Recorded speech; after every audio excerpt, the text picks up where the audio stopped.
আসসালামু আলাইকুম। আপনারা দেখছেন শেষ জামানার গল্প। আর আজকে আমরা কথা বলবো বিতাড়িত অভিশপ্ত ইবলিশকে নিয়ে, যে ছিল ফেরেশতাদের শিক্ষাগুরু। কিন্তু তার অহংকারের কারণে সে বিতাড়িত হয়েছিল। সে কিভাবে বিতাড়িত হয়েছিল সে ঘটনাগুলোই আজকে আমরা আপনাদের সাথে শেয়ার করব। আল্লাহ সুবহানাহু তাআলা কুরআনে ইরশাদ করেছেন যে, আর অবশ্যই আমি তোমাদেরকে সৃষ্টি করেছি, তারপর তোমাদের আকৃতি দিয়েছি, তারপর আমি ফেরেশতাদেরকে বলেছি তোমরা আদমকে সিজদা করো, অতঃপর তারা সিজদা করেছে ইবলিস ছাড়া। আয়াত নম্বর 11 সূরা আল আরাফ। আপনারা এখানে একটা বিষয় লক্ষ্য করছেন যে ইবলিস কিন্তু সেজদাকারীদের অন্তর্ভুক্ত ছিল না। কুরআনে আরও এসেছে যে তিনি বললেন, কিসে তোমাকে বাধা দিয়েছে যে সিজদা করছো না, যখন আমি তোমাকে নির্দেশ দিয়েছি? সে বলল, আমি তার চেয়ে উত্তম।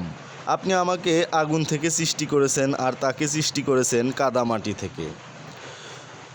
সূরা আল আরাফ আয়াত নম্বর 12। এখানে আপনারা একটু বিষয় লক্ষ্য করেছেন যে ইবলিস যুক্তি দাঁড় করিয়েছে। সে এখানে বোঝাতে চাইছে যে মাটির চেয়ে আগুন উত্তম। এই অহংকারের কারণেই আল্লাহ সুবহানাল্লাহ তাআলা তার উপর রাগান্বিত হন। কুরআনে আরও ইরশাদ হয়েছে যে তিনি বললেন, সুতরাং তুমি এখান থেকে নেমে যাও, তোমার এ অধিকার নেই যে এখানে তুমি অহংকার করবে, সুতরাং বের হও, নিশ্চয়ই তুমি লাঞ্ছিতদের অন্তর্ভুক্ত। আয়াত নম্বর 13 সূরা আল আরাফ।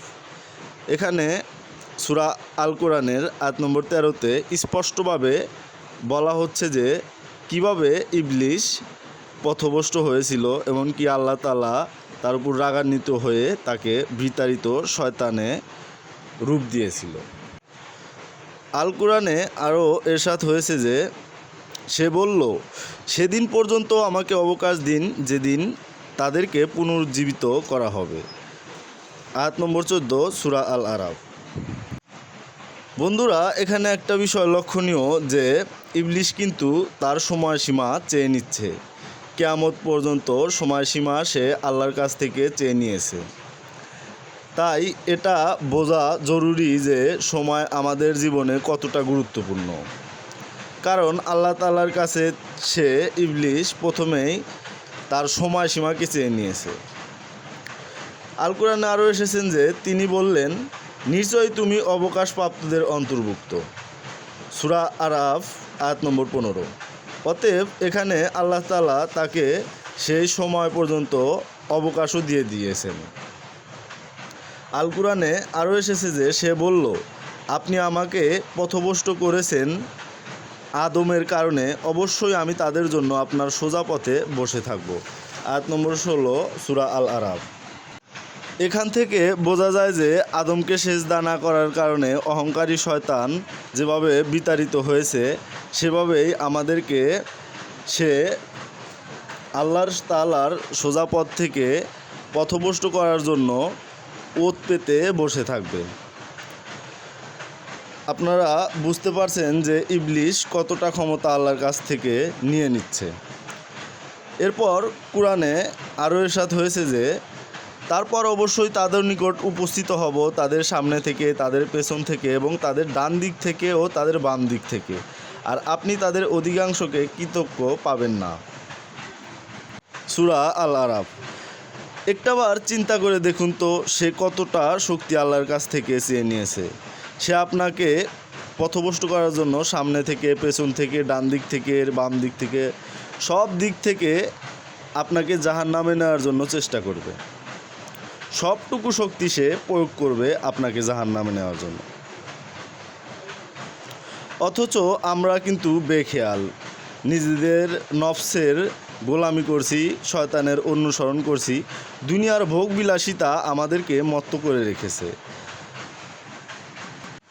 কুরআনে আরও বলা হয়েছে যে তিনি বললেন, তুমি এখান থেকে বের হও লাঞ্ছিত ও বিতাড়িত অবস্থায়, অবশ্যই তাদের মধ্য থেকে যে তোমার অনুসরণ করবে আমি তোমাদের সবাইকে দিয়ে জাহান্নাম পূর্ণ করে দেব। সূরা আল আরাফ আয়াত নম্বর 19। অতএব এ আয়াত থেকে আমরা বুঝতে পারি যে আল্লাহ সুবহানাল্লাহ তাআলা বলছেন যে ইবলিসের যারা অনুসরণ করবে তাদেরকে দ্বারা আল্লাহ তাআলা জাহান্নাম পূর্ণ করে দেবেন। অতএব আমাদের ইবলিশের বা শয়তানের অনুসরণ করা যাবে না। কুরআনে আরও এরশাদ হয়েছে যে, হে আদম, তুমি ও তোমার স্ত্রী জান্নাতে বাস করো, অতঃপর তোমরা আহার করো যেখান থেকে চাও এবং এই গাছটির নিকটবর্তী হও না, তাহলে তোমরা উভয়ে জালিমদের অন্তর্ভুক্ত হয়ে যাবে। আয়াত নম্বর 19 সূরা আল আরাফ। এই আয়াত থেকে বোঝা যাচ্ছে যে আল্লাহ তাআলা আদম আলাইহিসসালাম এবং মা হাওয়া আলাইহিসসালামকে একটা নির্দেশ দিয়েছিলেন, একটা নিষেধ করেছিলেন যে এই গাছটার থেকে যেন ফল তারা না খায়। এরপর কুরআনে ইরশাদ হচ্ছে যে, অতঃপর শয়তান তাদেরকে প্ররোচনা দিল যাতে সে তাদের জন্য প্রকাশ করে দেয় তাদের লজ্জাস্থান, যা তাদের থেকে গোপন করা হয়েছিল, এবং সে বলল, তোমাদের রব তোমাদেরকে কেবল এজন্য এই গাছ থেকে নিষেধ করেছেন যে এই ফল খেলে তোমরা ফেরেশতা হয়ে যাবে অথবা তোমরা চিরস্থায়ীদের অন্তর্ভুক্ত হয়ে যাবে। সূরা আল আরাফ আয়াত নম্বর 20। কুরআনে আরও এরশাদ হচ্ছে যে, আর সে তাদের নিকট শপথ করল, নিশ্চয়ই আমি তোমাদের উভয়ের জন্য কল্যাণকামীদের একজন। আয়াত নম্বর 21 সূরা আল আরাফ। অতএব বন্ধুরা, এখানে কি শয়তান আদম আলাইহিসসালাম এবং মা হাওয়া আলাইহিসসালামকে সত্য প্রতিষ্ঠিত দিল? না, বরং সে আদম আলাইহিসসালাম এবং মা হাওয়া আলাইহিসসালামের সাথে প্রতারিত করল। সে মিথ্যাকে সত্য হিসেবে উপস্থাপন করল। এরপর কুরআনে ইরশাদ হচ্ছে যে, অতঃপর সে তাদেরকে প্রতারণার মাধ্যমে পদস্খলিত করল। তাই তারা যখন গাছটির ফল আস্বাদন করল, তাদের সামনে তাদের লজ্জাস্থান প্রকাশিত হয়ে গেল, আর তারা জান্নাতের পাতা দিয়ে নিজেদেরকে ঢাকতে লাগলো এবং তাদের রব তাদেরকে ডাকলেন যে, আমি কি তোমাদেরকে এই গাছটির থেকে নিষেধ করিনি এবং তোমাদেরকে বলিনি যে নিশ্চয়ই শয়তান তোমাদের জন্য স্পষ্ট শত্রু? আল্লাহ তাআলা পবিত্র কুরআনে বলে দিয়েছেন যে ইবলিশ আমাদের প্রকাশ্য শত্রু। এই ইবলিশ আমাদের সাথে থাকা নফসকে ধোঁকা দেয়, আর আমরা বোকার মতো নফসের ধোঁকার বিভিন্ন পাপ কাজে লিপ্ত হই। ইবলিশ এতই ক্ষমতাবান যে আপনার অতীত সম্পর্কে জানে, অতীতকে ভাবিয়ে তুলে আপনাকে ডিপ্রেশনে ফেলে দেয়। এই মুহূর্তে ইবলিশ আপনার কাছে আছে, আবার আমার সঙ্গেও আছে। সে বাতাসের মতো, বরং বাতাসের চেয়েও শক্তিশালী। তাকে দেখা যায় না ঠিকই, কিন্তু অনুভব করা যায়। যার প্র্যাকটিক্যাল মুসলিম, নামাজ পড়ে, ইসলামের আইন কানুন মেনে চলে, তারা অন্তত ফজরের নামাজের আগ মুহূর্তে শয়তানকে অনুভব করে। ইবলিশের বিরুদ্ধে যুদ্ধ অতটা সহজ নয়, কিন্তু যেহেতু সে ফেরেশতাদের গুরু ছিল, তাই সে অনেক জ্ঞানী। তার কাজই যেহেতু তোমাকে পথভ্রষ্ট করা, সে কিয়ামত পর্যন্ত সময় চেয়ে নিয়েছে, আর এই সময়ের একটা সেকেন্ডও সে অপচয় করবে না।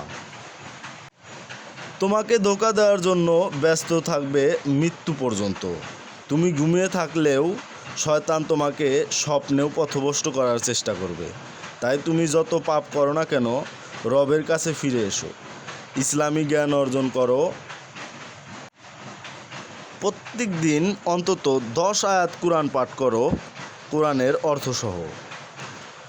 আমাদের চিরশত্রু ইবলিশ আর নফসকে পরাজিত করতে পারলেই অনন্তকালের জান্নাত। আর আল্লাহর দয়া থেকে নিরাশ হও না। পাপ করে ফেললে তওবা করে ফিরে এসো তোমার রবের দিকে। ঘুরে দাঁড়াও ইবলিশ ও নফসের বিরুদ্ধে। নফসের বিরুদ্ধে যুদ্ধই কিন্তু বড় একটা জিহাদ। আর অবশ্যই তোমাকে ইসলামী জ্ঞান অর্জন করতে হবে, কেননা জ্ঞান অর্জন না করতে পারলে আমরা ইবলিশ এবং নফসের সাথে যুদ্ধ করে টিকতে পারবো না। আর এই যুদ্ধ চালাতে থাকবো আমরা ইনশাল্লাহ মৃত্যুর আগ মুহূর্ত পর্যন্ত ইনশাল্লাহ। ভিডিওটি ভালো লাগলে লাইক করুন, কমেন্ট করুন, শেয়ার করুন, এবং কি দেখা হবে অন্য কোনো ভিডিওতে ইনশাল্লাহ। ভালো থাকবেন।